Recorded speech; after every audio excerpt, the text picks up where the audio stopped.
O dahil mga uyan na po mga ka-brother. So ano pa yung oras is 8:45. Naglitan na lang po tayo umuwi. Ito na, naka-prepare na po ako at tinanggal ko na po ang saksakan. At ito na rin po, nandito na po at pinapalamig ko pa bago ko ilagay dito sa ref. Kasi pag mainit ay kapangit. Yan po ang sauce at saka ito. Hindi pa ako makakapangugas ngayon kasi naano ako ng customer ngayon. So sakto dito na lang po. Bahala na siya magalit. Galit na naman siya. Uwian na naman po yung mga ano.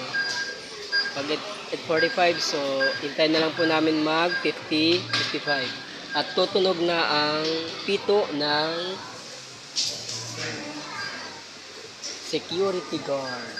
Po, maraming salamat po at magandang gabi sa inyo mga ka-brother.